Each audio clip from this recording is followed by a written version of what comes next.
A relationship with the right referral partner could be a game changer for any B2B company. So what if you could reverse engineer these relationships at a moment's notice?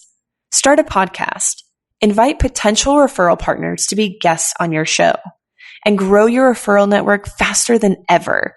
Learn more at sweetfishmedia.com.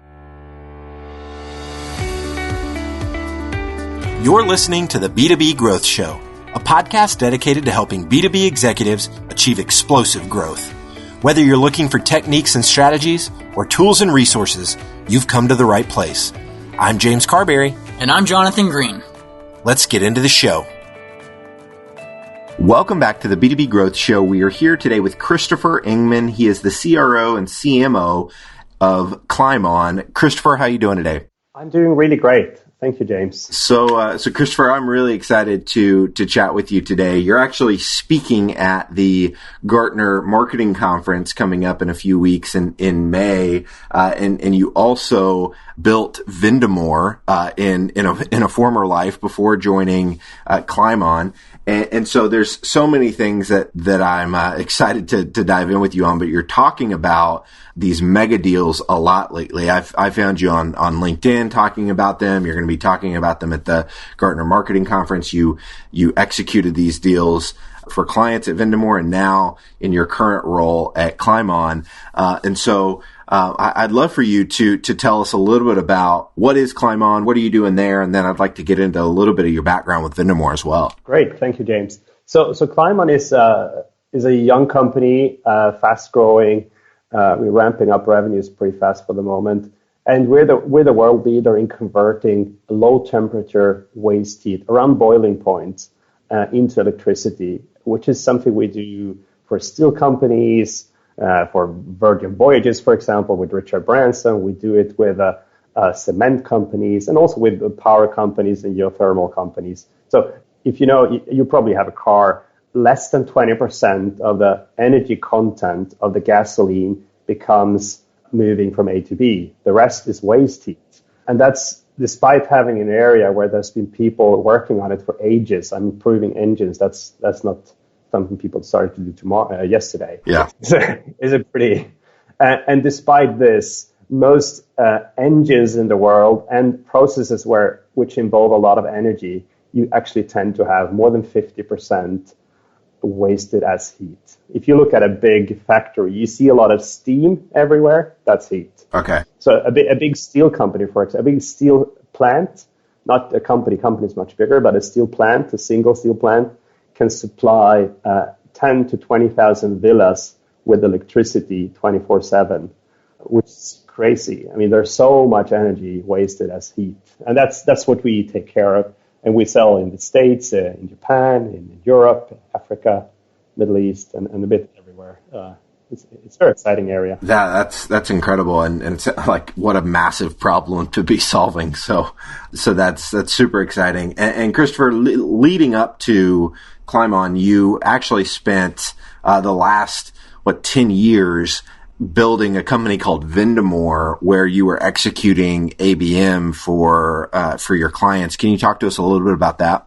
Yeah, so we started ABM roughly 10 years ago, like you mentioned. I think it was more or less the same day as the American equivalent demand base. So we started more or less the same month at least, and went for something that, I mean, ABM at this time wasn't even a term. It didn't exist. So we called it pipeline marketing in the beginning because we wanted to accelerate ongoing sales discussions as opposed to lead generation. And yes, so I started that and ran it for almost 10 years. And we sold it to a bigger company. And, well, when the earnout finished, I left the company. I mean, my passion is still there. I love the topic. I love the area. I love the clients and everything. And I'm proud of a few things. We were the first in the world to get a Gartner Cool Vendor badge in the ABM category. And I think by far the most established European company in the space, at least. And we got over 150 of the Fortune 2000 companies as clients. And from that position, I saw so many gigantic deals being pulled off. We were sitting in workshops with the sales and marketing people, seeing how we can use ABM to win and accelerate a particular deal. And we met so many people running these immense, like multi-billion-dollar deals. And from that position, I saw that, wow, there's no literature covering this. I'm a sales and marketing nerd like yourself. I read a ton of books on the sales and marketing, especially B2B side. But I haven't found a book that covers the mega deals. And then I started to ask people that are doing these multi-billion-dollar deals. I asked them, so do you find a sales book that is covering what you do? They're like, no way. They're covering smaller deals, and they're covering more the dialogue. I mean, how do you run the dialogue with a prospective client or existing client? It's not covering the orchestration. It's not covering the risk mitigation and so forth. It's very focused on you selling to one client. Mm-hmm. And also, it's also very focused on the buyer side having fewer stakeholders. You can find the solution selling in those. They're saying, okay, there's the influencers, the gatekeepers, and so on. But in summary, you kind of assume that there are a handful of stakeholders, and LinkedIn have published a lot of data on it, and corporate executive board. But all that data is based on looking at the whole B2B market. When you look at the mega deals, you might have 2 to 5 people that are critical in an organization, but you find that you have sometimes over 100 stakeholders that are involved in the deal in one way or the other. Wow. And that kind of play is not covered in literature. Yeah. When you define a mega deal for someone, Christopher, as we were talking about it offline, you said you can put a dollar figure on it, but it's more about the complexity of it all. So when you define it for someone, how do you go about defining it? Well, I put a number on it. I put $10 million and more just to have a number, because you don't want to have too many people saying, yeah, but my $1 million deal is actually a mega deal. Like, no, not really. It's so you have to have some number, but you can find deals that are $100 million they're selling raw material. They're selling the 700th batch of raw material to the same client, and the deal size is $100 million. Is that a mega deal? No, it's not, because you also need a significant complexity and actually risk. So risk is a big piece of it, but it's more like so. For example, you see sales trainers that talk about complex B2B selling and complex B2B marketing. They talk about Ricoh selling copy printers to a normal company, and that is very far from what I've seen. What are some of the things you've done that or seen that have been classified as a mega deal?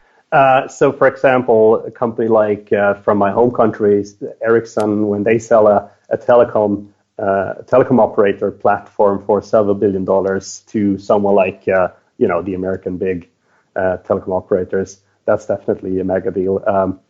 Military airplane suppliers selling to government, but you also find the ones that are more common, like SAP selling to someone like Walmart or H&M or Vodafone and so forth. Got it. So what I do, apart from running my role at Climeon, I'm a big fan of learning fast. So I interview constantly people that have done these multi-billion-dollar deals, and I ask them, so what's different? What have you learned? What do you see? Which individuals are succeeding with these super big deals, and which ones are not?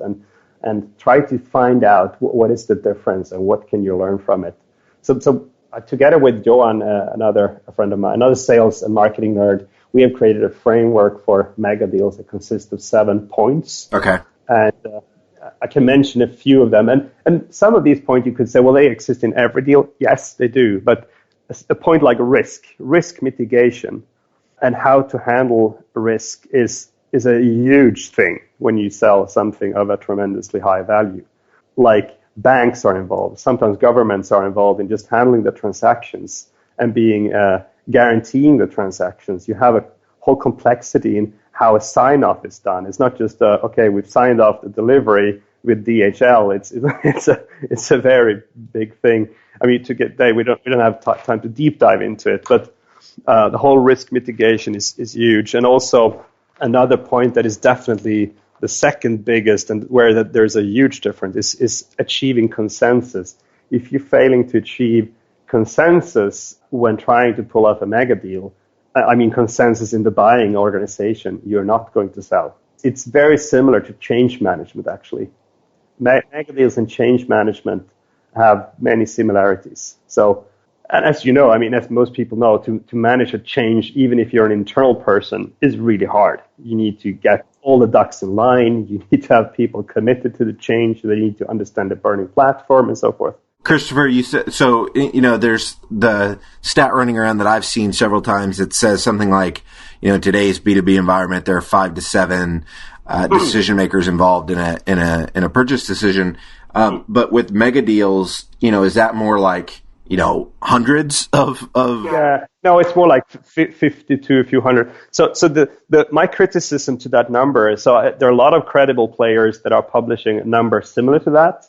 My criticism to it, though, is that if you put everything from selling a phone subscription to a 5-man company and comparing that with selling a telecom platform or a whole outsourcing agreement of telecom services covering 10 years, if you put them in the same bucket and you use average, I mean, sometimes averages are great, but sometimes an average is destroying the granularity of all the data. So interesting. By saying that there are 5.7 decision involved on average in a B2B deal is twisting so many things, where people make so many conclusions based off of that they make the wrong decision. So how you orchestrate, if you orchestrate a mega deal based on that number, you will fail utterly.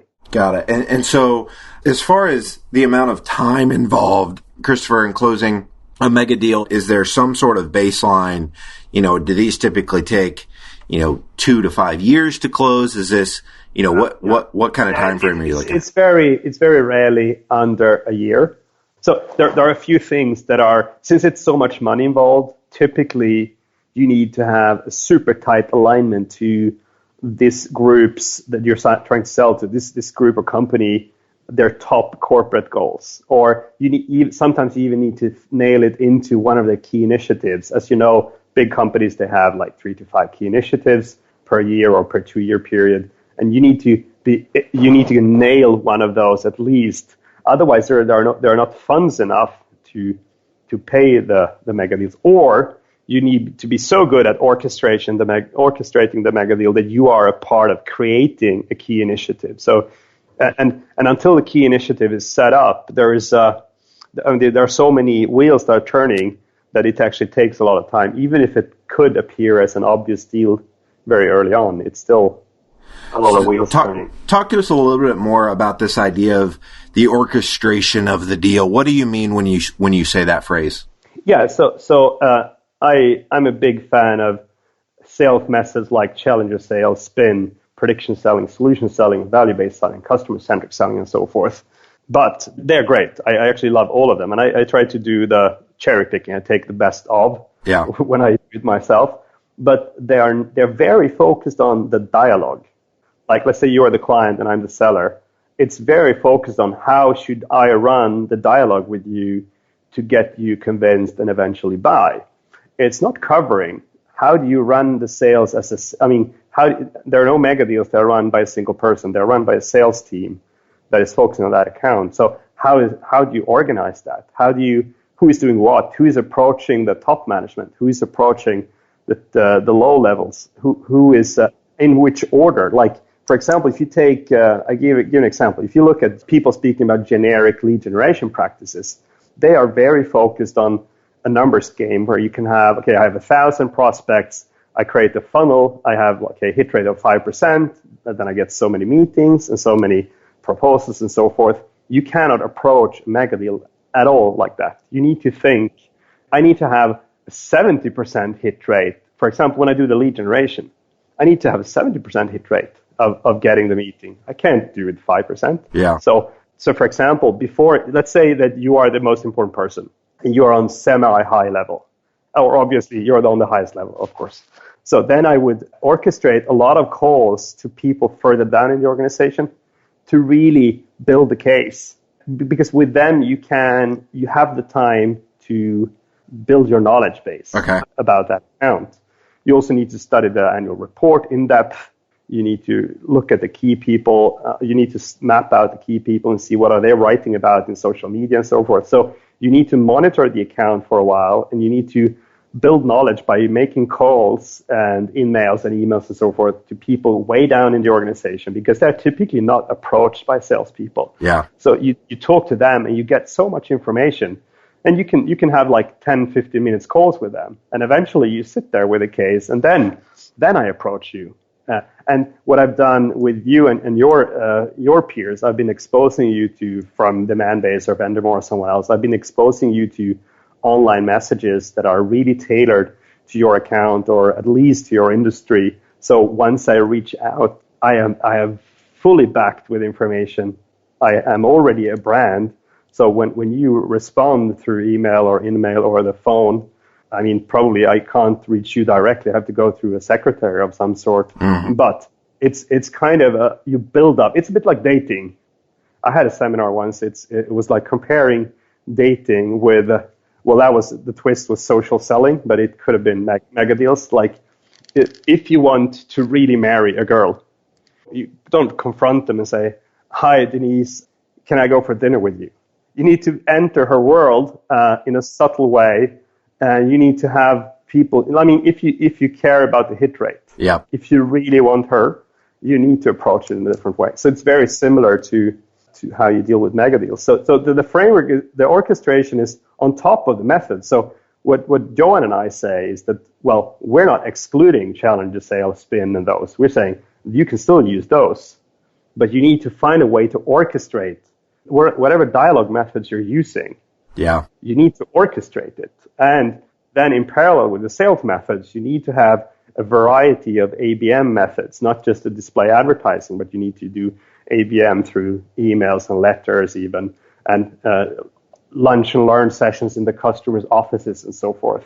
There is a variety of tools and methods you can use. I don't know, does it make sense? Yeah, totally. So starting deeper within the organization and really mapping out the people in the organization that you want to talk to, leading up to someone in the C-level, higher in the organization. And then is it typically done through an introduction because you've had so many conversations lower in the organization? Well, before we go into that particular question, there's something I forgot to mention that is absolutely critical, which actually leads up to what you're just touching upon. Okay. So you should use an approach. Let's say you have 5 people that are critical. Then you should, when you move into proactive lead generation mode, you need to approach a lot of people in there. We call it bee swarming. Like, let's assume you have 50 bees in your hand, and you're standing in the reception, you're letting them go, and they are flying around. They're whispering, James Carberry, James Carberry, James Carberry. No, I love the sound of that. But then you should actually use. It's a bit harsh, and it's a bit maybe cynical, but you should use divide and conquer as a mindset.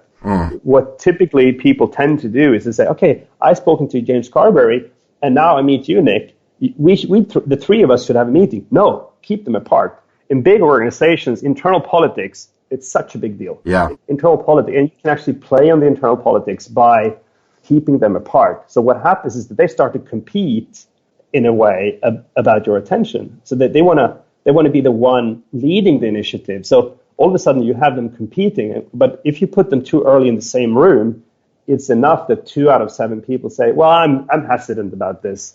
Then the others are like, yeah, I'm hesitant too, and you're dead. So all of a sudden, and I've seen organizations doing this to me, so I know how it works from the other side. So all of a sudden you're like, okay, this vendor, they have 5 different people speaking to 50 of my colleagues. And I can't be, so when they call me, I can't be rude and say, well, hey, James, I don't have time for you. Take a hike. I have to be really diplomatic about how I even speak to you, because now all of a sudden your organization that is approaching mine, you have become a political force. And the people in big organizations are really careful about how to deal with politics. Interesting. So going back to your question, so the first meetings don't have to be with a C-level person. You should be extra careful, of course, about the 5, 10 critical people. You should be very careful about how to deal with them, but you should meet people around them. And also, I think a lot of the KPIs are wrong when it comes to mega deals. If you apply the same KPIs as you would do for the long tail, which is like cost per lead, cost per sign up, SQL, MQL, and you have all these cost per MQL, cost per SQL, and so forth, then you completely destroy your mega deal approach. So you need to use a different mindset and different KPIs.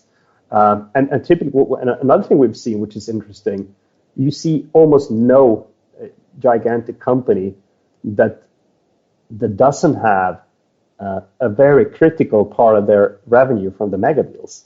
So many of the biggest companies in the world, I mean, not the Walmarts that are pure B2C, but the B2B companies. If you look at the top B2B companies in the world, they're like 50 to 80% of the revenue is coming from less than 50 accounts. Wow. And less than 50 accounts. So you can say they have 300,000 clients, but 37 of them are 80% of the revenue. This is very common.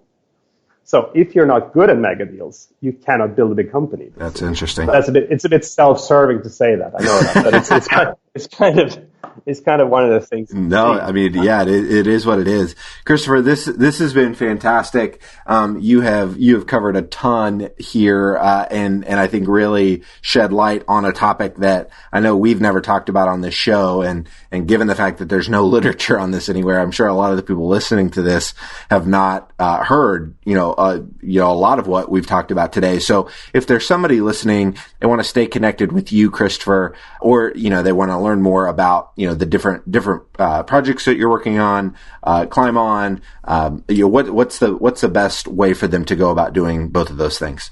Yes. So my favorite channel is LinkedIn. So it's Christopher, CH and PH, Christopher Engman with an E. And please connect with me there. Love it. And Joanne and I are also launching our book later in the autumn, which will cover the whole framework and all of the interviews with these mega deal superstars and so forth. I'm very excited about the whole topic. But yeah, LinkedIn is my main. If they follow you on LinkedIn, they can stay up to date with when the book releases. Yeah, absolutely. Love it. Awesome, Christopher. Well, thank you so much for your time today. This has been fantastic. I really appreciate it. Thank you, James. If you're a B2B marketer, we want to feature you on sites like Huffington Post, Social Media Examiner, and Chief Marketer. Every week, we send out a question related to B2B marketing. We use the responses to those questions to fuel the content we write for really popular websites. So head over to sweetfishmedia.com/questions and sign up today. Thank you so much for listening. Until next time.